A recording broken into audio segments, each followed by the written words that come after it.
What's up guys, and welcome to the Moody channel. Today we're gonna talk about borrowed powers, but more specifically actually legendary gear when it comes to borrowed powers. What is borrowed powers? Well, if you think like this, your character has some core abilities, and in each expansion we have seen extra special abilities popping in there into the expansion. Now that is expansion specific powers, borrowed power. In Legion we have quite a handful of borrowed powers. One of them is the legendary gear. The difference between Shadowlands and legendary gear that you have seen before, for example Legion, where it was really RNG to get your hands on those legendaries, is that you can actually craft them now. And the question is, how do you craft it? What is needed? Where does the items come from of the stuff you need? All those things we're going to cover today, and also the eye level of it and how to upgrade legendaries. After this video, I hope you know a lot about crafting legendaries so you can get a little bit more prepared on what legendary you need and how to craft them, or buy items and craft them instead. Let's check it out.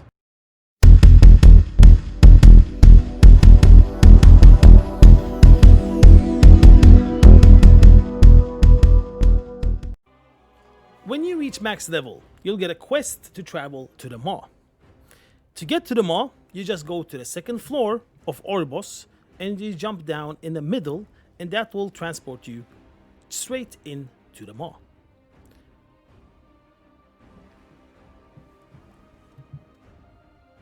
When there, you will meet an NPC called Venari, and she will open a portal for you to get into Torghast. Once you have the portal to Torghast, you'll enter a big area with several pathways. All these different names like Scoldus Hall, Factor Chamber, Twisting Corridors, etc. These are different wings that has to do with the Torghast scenario. This quest line will take you to the introductory of it, and eventually you will unlock a special door. And this door is just to the right when you enter this big area. Behind this door is actually a prison room. Inside here, it's a room called the Rune Carver's Oblette. You'll meet a humanoid called the Rune Carver. He is the one that will actually craft the legendaries for you. As you can see, he is chained and your mission is to help him. Also, because he actually lost his memory, he only remembers that the jailer used him and he needs your help, and for that he will also help you with power. He will give a quest line that also introduces you to the actual Torghast scenario, and this quest line also introduces you to the Maw and the farming of the Stygia and all these things. Once all that is completed, this great crafter will help you craft the legendaries. So the place to craft legendary in Torghast is at this Rune Carver. So what are the materials needed so this special crafter can craft it for you? When crafting a legendary, you'll get a UI that looks like this, and it has 4 slots to fill to be able to make it into a legendary gear. The first one is a specialized armor or jewelry slot, which is the actual base item. The second one is a secondary stat. The third one is also a secondary stat. And the last one is the legendary power.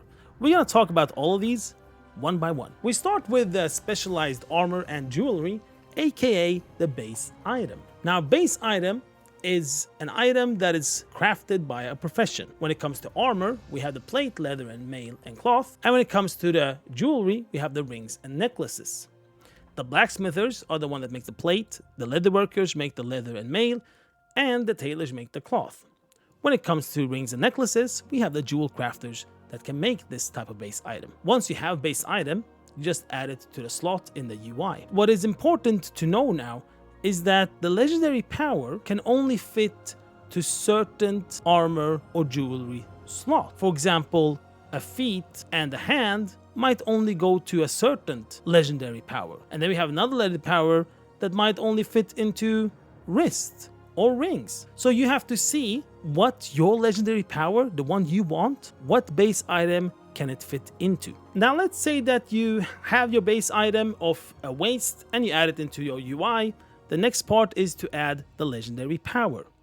The legendary power is the actual power of the legendary gear. The waist, the base armor, is the actual armor so you can have it on you. When it comes to legendary power, they're divided in different parts. We have 8 of them that fits for any class in the game. Then we have 4 legendary powers that are class specific. So no matter what spec you are, you can use these 4. Then we also have 4 legendary powers that are spec specific. You can actually find the legendaries on your adventure guide. If you mouse over a legendary, you can also see exactly what base item this legendary can fit into. So for example, this legendary power, Holy Avenger's Engraved Sigil, can only fit into a head or waist based item. You can also find all other legendary powers in the game for all classes. Some builds ago, you could also see where this legendary power drops just by going to the adventure guide. But then they removed it, so let's hope that they will add it again so you don't have to go online again and search on a third-party website where your legendary power will drop. Let's hope that they put it back in the game. So now we have added the base item, the specialized armor, in this case a waist. We have added a legendary power to it. The 2 last slots are for the secondary stats that you want in your gear. And the item you actually add is called Missive. There are 4 types of missives: Critical Strike, Haste, Mastery, and Versatility. You add the ones you want, but you can't have 2 of the same. It has to be 2 different ones. And the only place you can get your missives is from the profession Inscription. This is crafted or bought from the auction house. For this to be completed, there's also a cost. A new currency called Soul Ash. Legendary gear have different ranks on them with different eye levels. A rank 1 specialized armor has the eye level 190 and costs 1250 Soul Ash. A rank 2 has the eye level 210 and costs 2000 Soul Ash. A rank 3 specialized armor has the eye level 225 and costs 3200 Soul Ash. And a rank 4 has the eye level of 235 and costs 5150 Soul Ash. Now let's say that you have 1250 Soul Ash and you'll craft your first legendary gear. You can actually upgrade this to a rank 2 or rank 3 or rank 4, but you will only pay the difference of the cost. In this case, if you want to go from rank 1 to rank 3, you pay the difference in between, so it will only cost you 1950 Soul Ash instead of 3200. So where do we get the Soul Ash currency from? Well, there's only from one place in the entire game, and that is from Torghast. Now, Torghast is divided in different wings. One is a cosmetic wing, Twisting Corridors. It will always reward you with cosmetic rewards. Then we'll have 2 other wings which reward you with Soul Ash. There are actually several wings in Torghast, but only 2 of them are active per time when it comes to the Soul Ash reward. If you look at the layer Scoldus Hall, you can see under it, it has different numbers.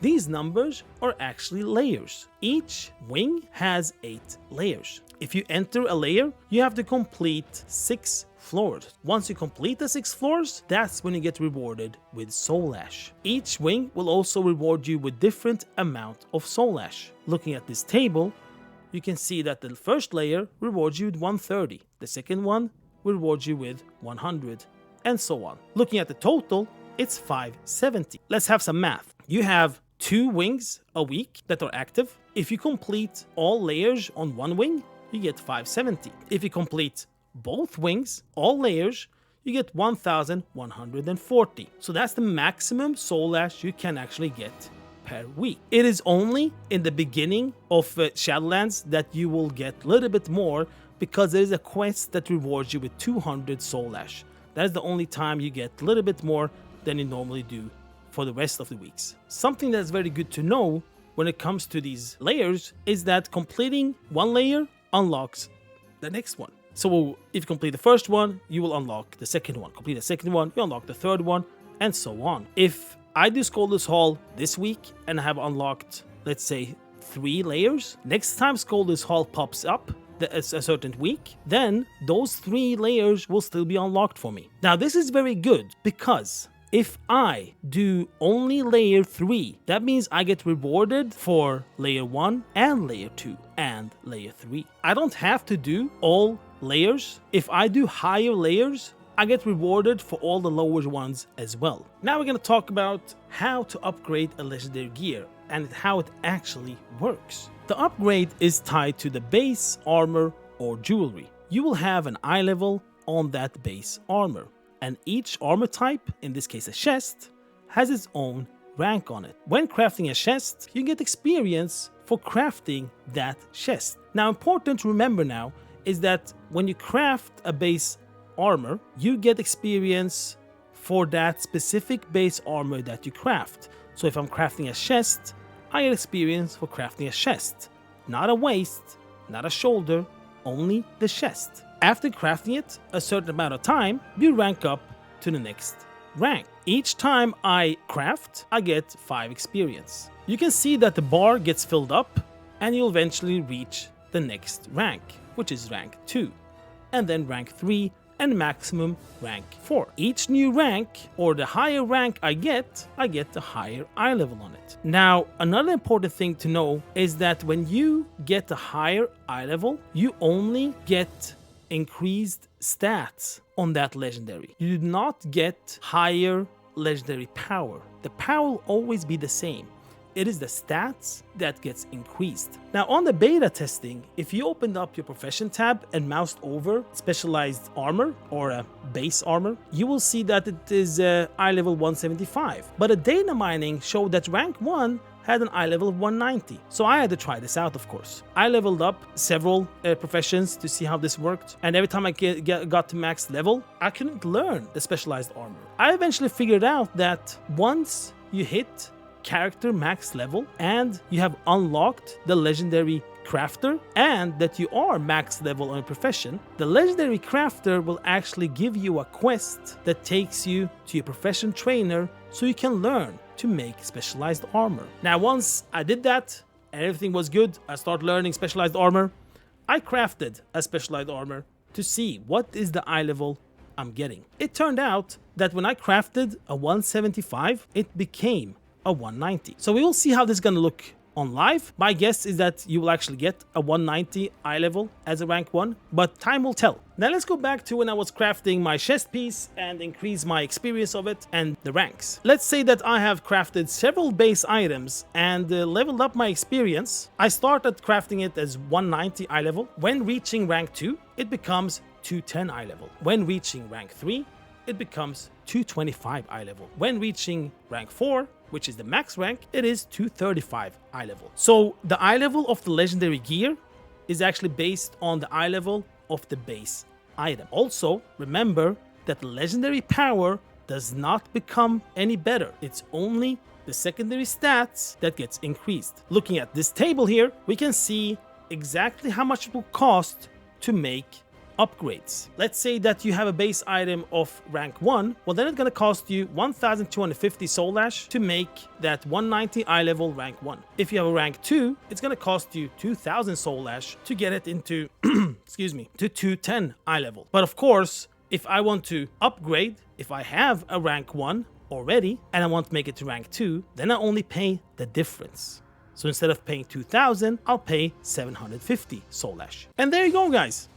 I hope that this video helped out and gave you a little bit food for thought, a little bit information on how legendary crafting actually works. If you liked it, I would love if you gave it a thumbs up. Also, if you want some more, of course, hit that subscribe button, hit that bell so you will see when more videos will come out regarding Shadowlands. And you are more than welcome to join me on Twitch and hang out with me. Everything from asking questions to game with me, and of course all these raids are coming out, all these viewer stuff we're gonna do together. It will be awesome to do with you guys. When it comes to social media, Twitter is where I hang out mostly. If you like to read guides, I have loads and loads and loads for you on my website, worldofmoody.com. Until next time, guys, take care.